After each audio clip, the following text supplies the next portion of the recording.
Breaking news చూస్తున్నాం. Spain లో ఘోర రైలు ప్రమాదం జరిగింది. ఈ ప్రమాదంలో 21 మంది మృతి చెందారు. హై స్పీడ్ రైలు పట్టాలు తప్పడంతో ప్రమాదం చోటు చేసుకుంది. పట్టాలు తప్పి మరో రైలును హై స్పీడ్ రైలు ఢీకొట్టింది. ఈ ఘటనలో 100 మందికి పైగా తీవ్రంగా గాయపడినట్లు సమాచారం. క్షతగాత్రులను వెంటనే ఆసుపత్రికి తరలించారు.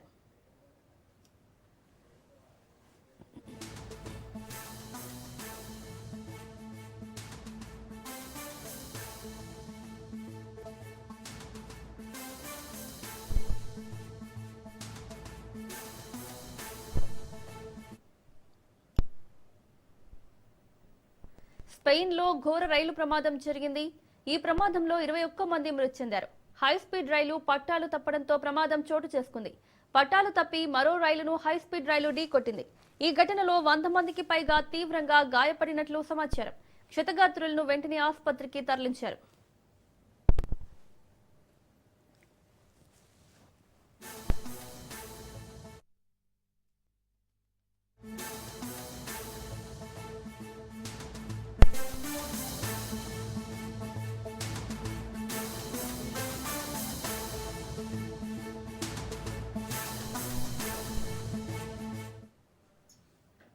బ్రేకింగ్ న్యూస్ చూస్తున్నాం. మొన్న వైసీపీ ఎంపీ విజయసాయి రెడ్డి ఇవాళ ఎంపీ మిథున్ రెడ్డికి ఈడీ నోటీసులు ఇచ్చింది. ఏపీ లిక్కర్ స్కామ్ కేసులో ఈడీ దూకుడు పెంచింది. ఈ నెల 23వ తేదీన హాజరు కావాలంటూ YCP MP Mithun Reddy ED నోటీసులు జారీ చేసింది. లిక్కర్ స్కామ్ లో మిథున్ రెడ్డి కీలక పాత్ర పోషించారని అనుమానిస్తున్నారు. హవాలా మనీ లాండరింగ్ రూపంలో పెద్ద ఎత్తున అక్రమాలకు పాల్పడ్డారని ఆరోపణల నేపథ్యంలో నోటీసులు జారీ చేశారు ఈడీ అధికారులు.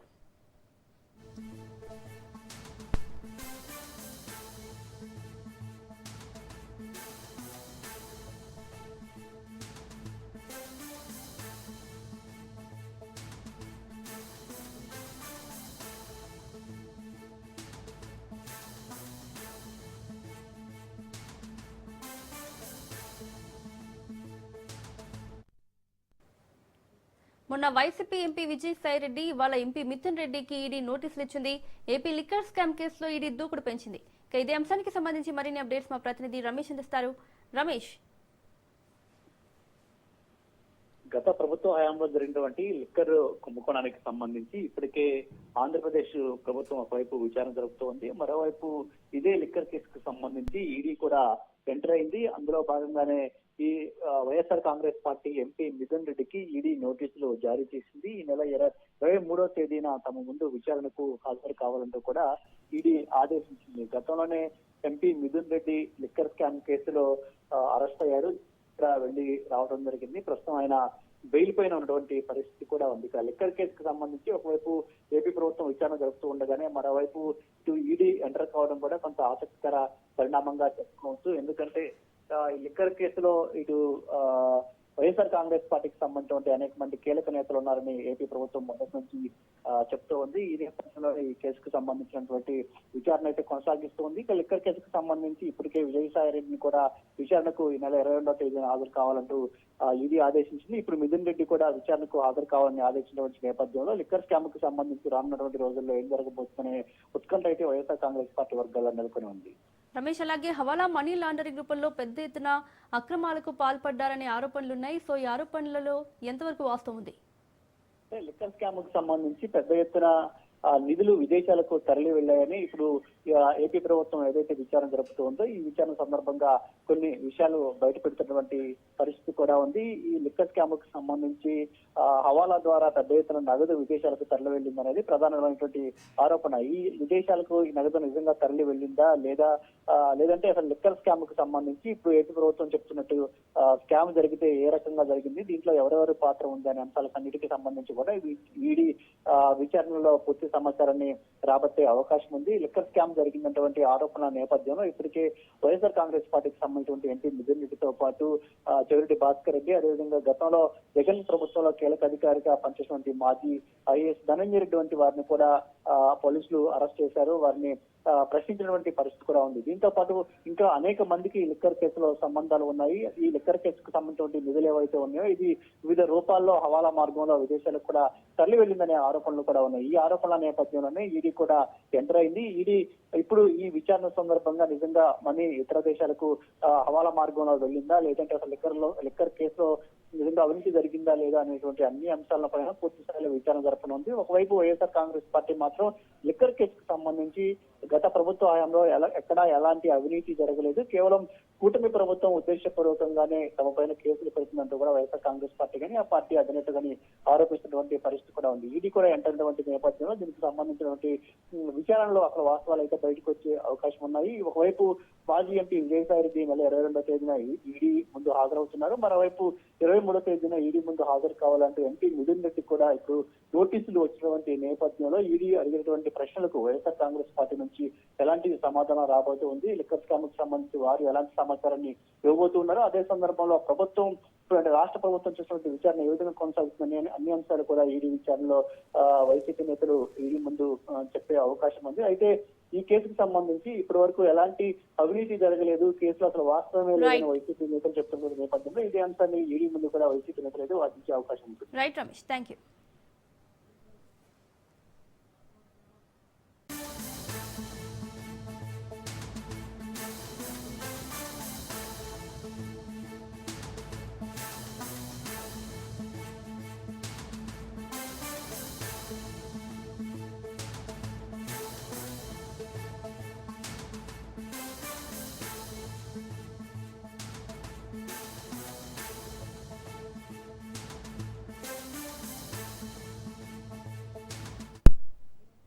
బ్రేకింగ్ న్యూస్ చూస్తున్నాం. కాకినాడ జిల్లాలో ప్రైవేట్ ట్రావెల్స్ బస్సులో మంటలు వ్యాపించాయి. షార్ట్ సర్క్యూట్ కారణంగా ఒక్కసారిగా మంటలు చెలరేగాయి. దీంతో ప్రయాణికులు తీవ్ర ఆందోళనకు గురయ్యారు. ప్రయాణికులను కిందికి దింపి బస్సుకు మరమ్మతులు చేపట్టారు. విశాఖ నుంచి హైదరాబాద్ కు వెళ్తుండగా ఈ ప్రమాదం చోటు చేసుకుంది.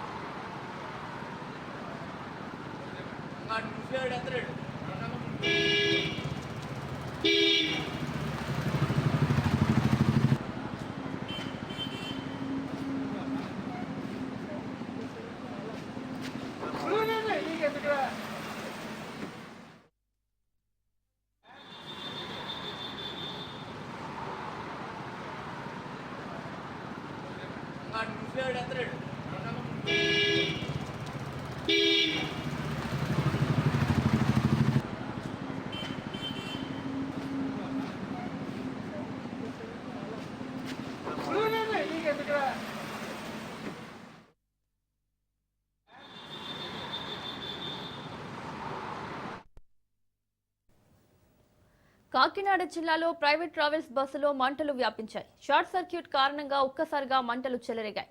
దీంతో ప్రయాణికులు తీవ్ర ఆందోళనకు గురయ్యారు. ప్రయాణికులను కిందకు దింపి బస్సుకు మరమ్మతులు చేపట్టారు.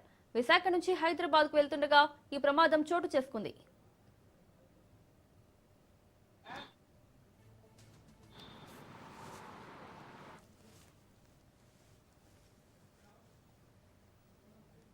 కాకినాడ జిల్లాలో ప్రైవేట్ ట్రావెల్స్ బస్సులో మంటలు వ్యాపించాయి. షార్ట్ సర్క్యూట్ కారణంగా ఒక్కసారిగా మంటలు చెలరేగాయి. దీంతో ప్రయాణికులు తీవ్ర ఆందోళనకు గురయ్యారు.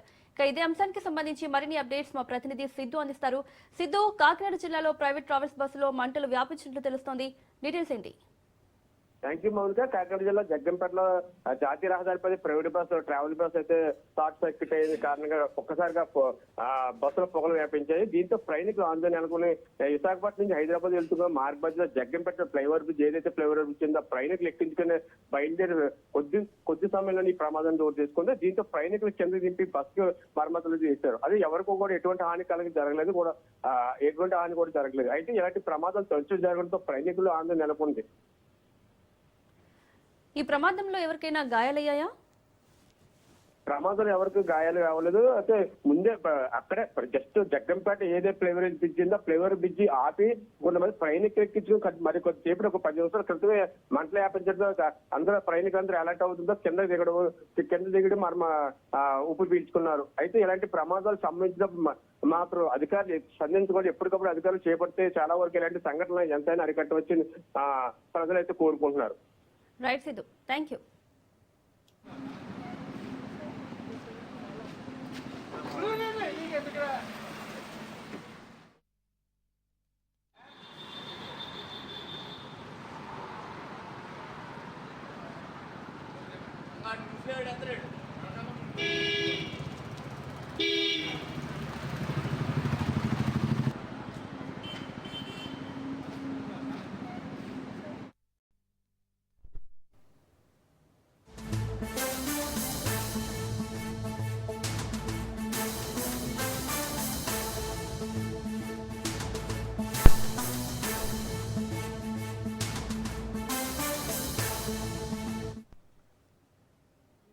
బ్రేకింగ్ న్యూస్ చూస్తున్నాం. తెలంగాణకు పెట్టుబడులు తీసుకురావడమే లక్ష్యంగా సీఎం రేవంత్ దావోస్ టూర్ కు వెళ్లనున్నారు. ఇవాళ రాత్రికి స్విట్జర్లాండ్ లోని దావోస్ పర్యటనకు వెళ్లనున్నారు. వరల్డ్ ఎకనామిక్ ఫోరం వార్షిక సదస్సులో పాల్గొనున్నారు. ఈ పర్యటనలో తెలంగాణ భవిష్యత్ పారిశ్రామిక దిశను నిర్దేశించే కీలక అజెండాలతో ప్రభుత్వం ముందుకు వెళ్లనుంది.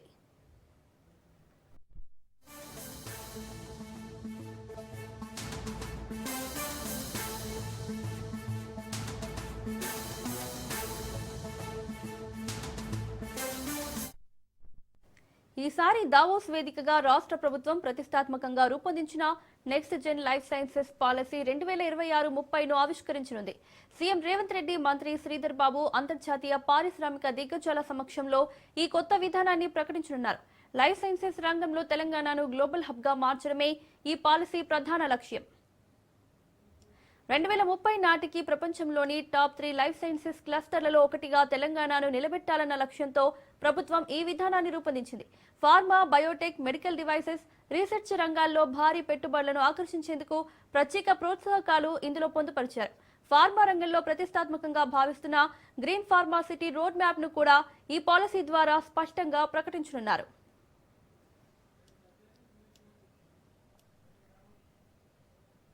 ఈసారి Davos tour artificial intelligence, semi కండక్టర్లు, life sciences, green energy, aerospace, IT data సెంటర్లు, లాజిస్టిక్స్ వంటి కీలక రంగాల్లో పెట్టుబడులు సాధించడంపై ప్రభుత్వం ప్రత్యేక దృష్టి పెట్టింది.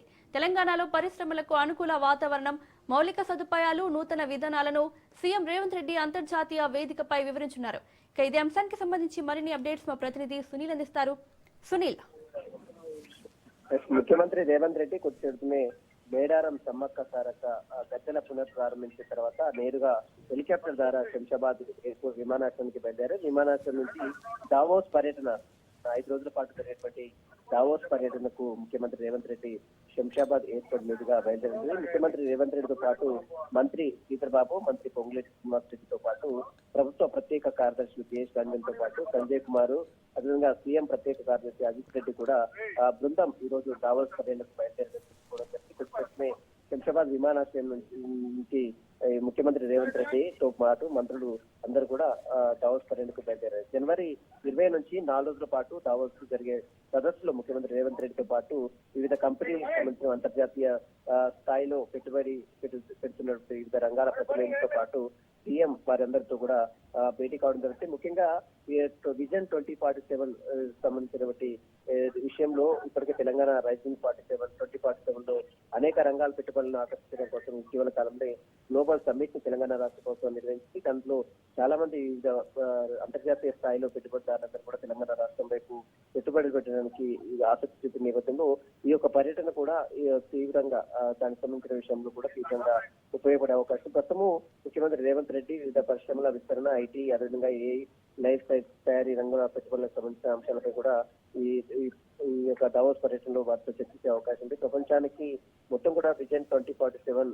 ఉన్నటువంటి అనుకూలత దావోస్ వేదికగా ప్రపంచాన్ని చాటిచెప్పాలనే ఉద్దేశంలో ముఖ్యమంత్రి దావోస్ పర్యటనకు వెళ్తున్నట్టు కూడా సమాచారం తెలుస్తుంది.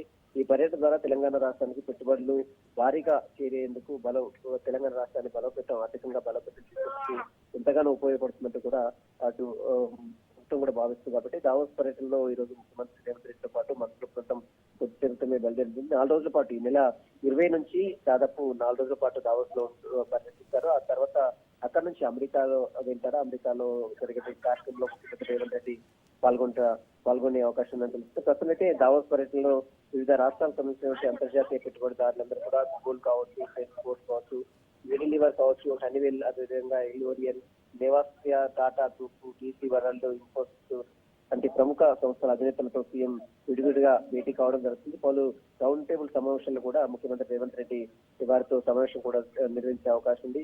ముఖ్యంగా పెట్టుబడులు అంతర్జాతీయ స్థాయిలో పెట్టుబడులు తెలంగాణ రాష్ట్రం వైపు ఆకర్షించే విధంగా ఈ యొక్క దావోస్ పర్యటన ఎంతగానో ఉపయోగపడుతుంటే కూడా ఇప్పటికే ప్రభుత్వం భావిస్తుంది. కాబట్టి దావోస్ పర్యటనలో ఈ రోజు ముఖ్యమంత్రి రేవంత్ రెడ్డితో పాటు ఇద్దరు మంత్రులు పొంగులేటి శ్రీనివాసరెడ్డితో పాటు మరోవైపు మంత్రి శ్రీధర్ బాబు, మరోవైపు ప్రభుత్వ కార్యదర్శులు కూడా ఈ రోజు ముఖ్యమంత్రి బృందం కూడా దావోస్ పర్యటనకు వెళ్ళిపోవడం జరుగుతుంది.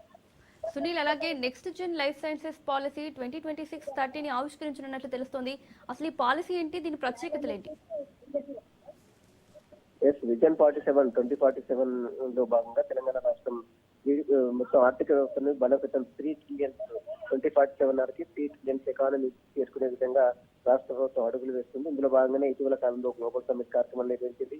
టీచర్ సిటీలో జరిగిన గ్లోబల్ సమ్మిట్ లో వివిధ రాష్ట్రాల నుంచి వివిధ దేశాల నుంచి కూడా భారీ స్థాయిలో పెట్టుబడులు పెట్టడానికి దాదాపు 5 లక్షల కోట్ల పెట్టుబడులు పెట్టడానికి ఆసక్తి చూపిన నేపథ్యంలో ఈ దావోస్ పర్యటనలో కూడా విజన్ 2047 సంబంధించిన అంశాలు, అదేవిధంగా పెట్టుబడులకు సంబంధించిన అంశాలపై కూడా దావోస్ పర్యటనలో ముఖ్యమంత్రి రేవంత్ రెడ్డి వారితో సమావేశం అయ్యే అవకాశం ఉంది. అంతర్జాతీయ స్థాయిలో వివిధ పెట్టుబడిదారులు, గూగుల్ సంస్థ CEO కావచ్చు, మరోవైపు టాటా కంపెనీ CEO కావచ్చు, వీరందరూ కూడా వచ్చి వారితో విడివిడి సమావేశాలు కూడా నిర్వహించే అవకాశం ఉంది.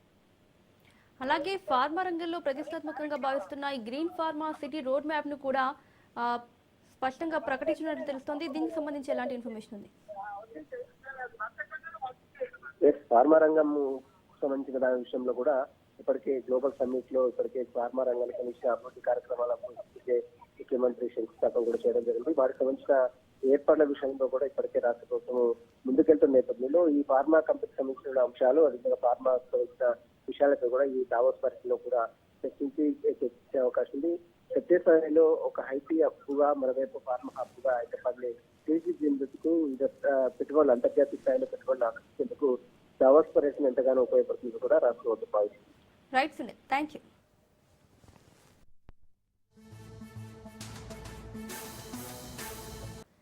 తెలంగాణ కేబినెట్ కీలక నిర్ణయాలు తీసుకుంది. మున్సిపల్ ఎన్నికలకు కేబినెట్ ఆమోదం తెలిపింది. ఫిబ్రవరిలో మున్సిపల్ ఎన్నికలు జరగనున్నాయి. జిల్లాల పునర్విభజనకు కేబినెట్ ఆమోదం తెలిపింది.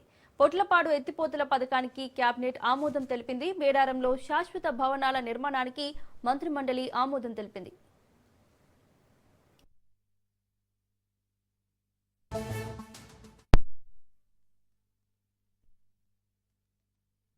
మున్సిపాలిటీలు, కార్పొరేషన్లు టైం పూర్తయిన 116 మున్సిపాలిటీలు, 7 కార్పొరేషన్లు, 2996 వార్డులు, డివిజన్లు. వీటిలో టైం పూర్తయింది కాబట్టి వీలైనంత తొందరలో ఎలక్షన్లు జరపాలని ఆల్రెడీ డెడికేషన్ కమిషన్ నివేదిక ఇవ్వటం జరిగింది. దాని ప్రకారం 2 రోజుల క్రితం రిజర్వేషన్లు కూడా ఫైనలైజేషన్ చేయడం జరిగింది. రాష్ట్ర కేబినెట్ వీటన్నిటి ఆధారంగా వీలైనంత తొందరలో ఎలక్షన్లు జరపాలని ఈరోజు ఏకగ్రీవంగా రాష్ట్ర కేబినెట్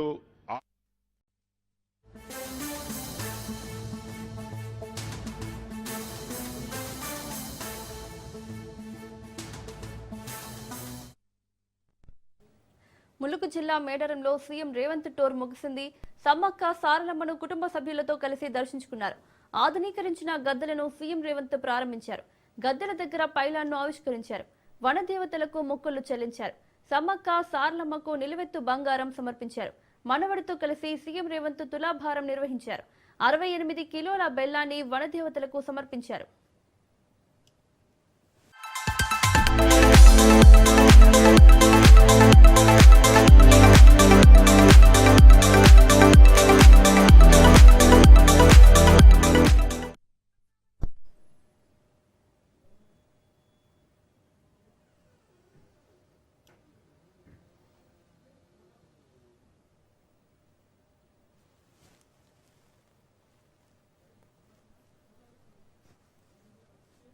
ఇదే అంశానికి సంబంధించి మరిన్ని అప్డేట్స్ మా ప్రతినిధి చంద్రశేఖర్ అందిస్తారు.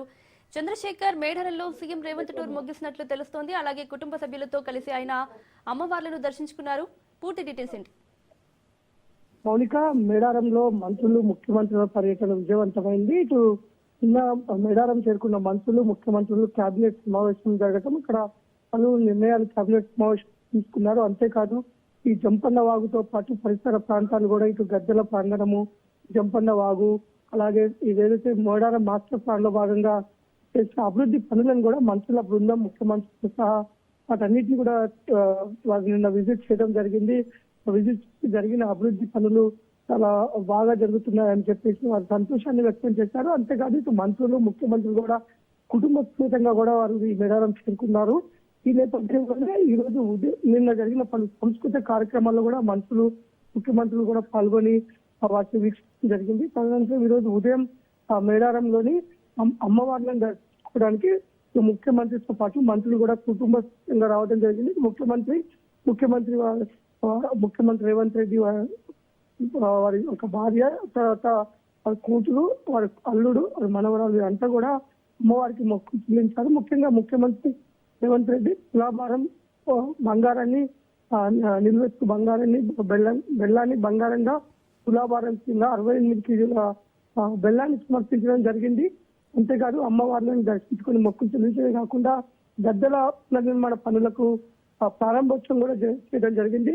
ఇటు మంత్రులు కూడా, ఇటు ముఖ్యమంత్రి మంత్రులు కూడా మేడారంలో పర్యటించడం, ఇటు ప్రజలు కూడా చాలా సంతోషాన్ని వ్యక్తం చేస్తారు. ఇటు ఇక్కడ జరుగుతున్న మాస్టర్ ప్లాన్ లో భాగంగా జరుగుతున్న అభివృద్ధిపై కూడా ఇటు మంత్రులు, ముఖ్యమంత్రి అంతా కూడా చాలా సంతోషాన్ని వ్యక్తం చేస్తారు.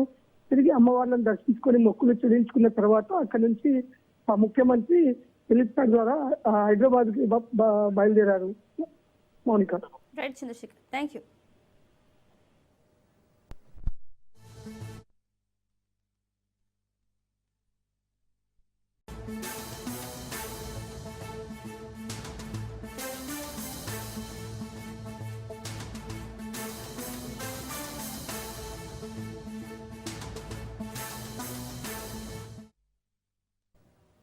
బ్రేకింగ్ న్యూస్ చూస్తున్నాం. హైదరాబాద్ పాత బస్తీలో దారుణం జరిగింది. శంషేర్గంజ్ రోడ్లో వ్యక్తిని హత్య చేశారు దుండగులు. సతీష్ చావ్లాపై కత్తితో దాడి చేశారు. తీవ్ర గాయాల పాలైన సతీష్ చికిత్స పొందుతూ చనిపోయాడు. పోలీసులు కేసు నమోదు చేసి దర్యాప్తు చేస్తున్నారు.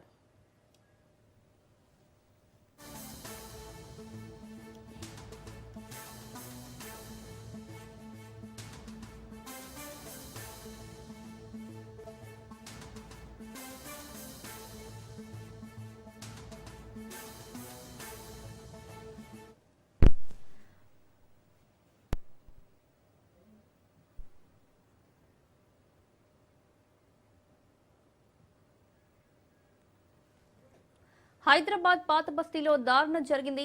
శంషేర్గంజ్ రోడ్డులో వ్యక్తిని హత్య చేశారు దుండగులు. సతీష్ చావ్లాపై కత్తితో దాడి చేశారు. తీవ్ర గాయాల పాలైన సతీష్ చికిత్స పొందుతూ చనిపోయాడు. పోలీసులు కేసు నమోదు చేసి దర్యాప్తు చేస్తున్నారు.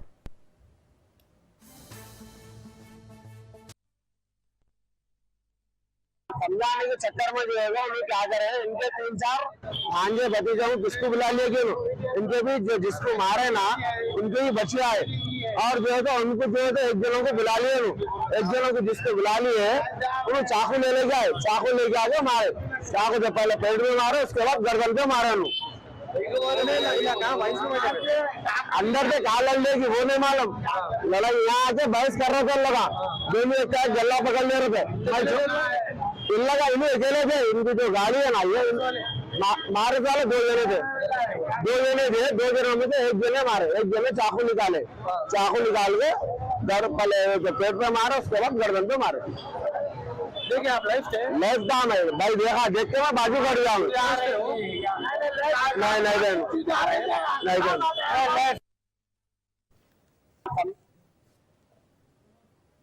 ఇదే అంశానికి సంబంధించి మరిన్ని అప్డేట్స్ మా ప్రతినిధి ప్రవీణ్ అందిస్తారు. ప్రవీణ్, హైదరాబాద్ పాత బస్తీలో సతీష్ చావ్లా అనే వ్యక్తిని దుండగులు కత్తితో పొడిచి చంపినట్లు తెలుస్తోంది. డీటెయిల్స్ ఏంటి? మోనిక, హైదరాబాద్ పాత బస్సులో మరోసారి దారుణ హత్య తెలకడం రేచింది. పెద్దనాయక పోలీస్ స్టేషన్ పరిధిలోని శంషేర్గంజ్ రోడ్ లో గుర్తు తెలియని వ్యక్తులు ఒక వ్యక్తిని కత్తితో దాడి చేసి హతమార్చారు. అయితే ఆ యొక్క వైన్స్ ఎదురుగా ఉన్నటువంటి ప్రధాన రహదారి పైన సతీష్ చావ్లా అనే వ్యక్తి పైన గుర్తు తెలియని వ్యక్తులు అకస్మాత్తుగా ఆ కత్తితో దాడి చేసినట్టుగా తెలుస్తుంది. తీవ్ర రక్తస్రావంతో కుప్పకూలినటువంటి ఆ చెవులను వెంటనే స్థానికులు గమనించి పోలీసులకు సమాచారం అందించారు. అయితే ఆ సమాచారం అందిస్తున్న క్రమం లోపలనే చావ్లా మృతి చెందినట్టుగా కూడా తెలుస్తుంది. సతీష్ చావ్లా మృతి చెందినట్లు వైద్యులు కూడా నిర్ధారించారు. ఈ ఘటనలో ఆ ప్రాంతంలో ఒక్కసారిగా భయభ్రాంతులకు గురైనట్టుగా తెలుస్తుంది. సమాచారం అందుకున్నటువంటి పోలీసులు వెంటనే చట్టనాయక పోలీసులు సంఘటన స్థలానికి చేరుకొని క్లూస్ టీమ్ సాయంతో ఆధారాలు కూడా సేకరిస్తున్నారు. హత్యకు ఉపయోగించినటువంటి కత్తి ఏదైతే ఉంటుందో ఆ కత్తిని కూడా స్వాధీనం చేసుకున్నారు. మృతదేహాన్ని పోస్ట్ మార్టం నిమిత్తం ఉస్మానియా ఆసుపత్రికి తరలించారు. అయితే హత్యకు గల కారణాలు ఇంకా తెలియాల్సి ఉంది. ఆ పోలీసులు ఘటన పైన కేసు నమోదు చేసుకుని అన్ని కోణాల్లో దర్యాప్తు చేస్తున్నట్లు చట్టనాయక పోలీసులు కూడా వెల్లడించారు. దుండగుల కోసం ప్రత్యేక బృందాల చేత గాలింపు చర్యలు కూడా చేపడుతున్నట్టుగా సమాచారం అయితే వస్తుంది. కాకపోతే ఇంత దారుణంగా హత్య చేయడానికి గల కారణాలు ఏవై ఉంటాయి, ముందే వీళ్ళకు ఏదైనా తెలిసిన వ్యక్తులు ఉన్నారా, లేదంటే ఆర్థిక పరమైన అంశాలు ఏవైనా ఉన్నాయా అనే కోణం లోపల పోలీసులు కూడా దర్యాప్తు చేస్తున్నారు. ఈ ఘటనతోనే ఒక్కసారిగా అక్కడ అర్ధరాత్రి ఈ యొక్క హత్యను చూసేసి ఆ యొక్క ప్రాంతం మొత్తం కూడా తీవ్ర కలకలం సృష్టించిందని తెలుస్తుంది. Maulik. Right Praveen, thank you.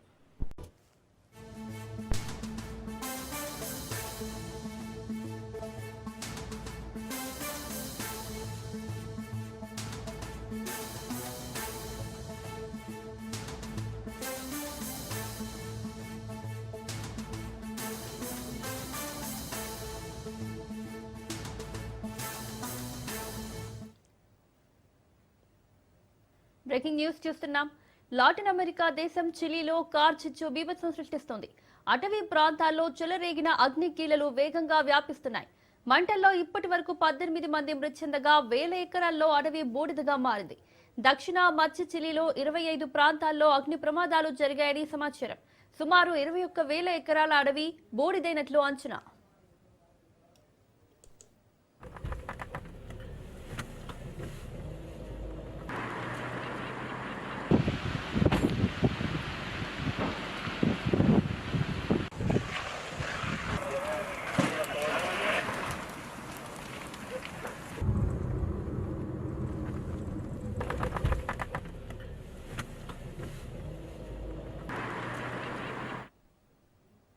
Latin America దేశం చిలీలో కార్చిచ్చు బీభత్సం సృష్టిస్తోంది. అటవీ ప్రాంతాల్లో చెలరేగిన అగ్నికీలలు వేగంగా వ్యాపిస్తున్నాయి. మంటల్లో ఇప్పటి వరకు 18 మంది మృతి చెందగా 1000 ఎకరాల్లో అడవి బూడిదగా మారింది. దక్షిణ మధ్య చిలీలో 25 ప్రాంతాల్లో అగ్ని ప్రమాదాలు జరిగాయని సమాచారం. సుమారు 21,000 ఎకరాల అడవి బూడిదైనట్లు అంచనా.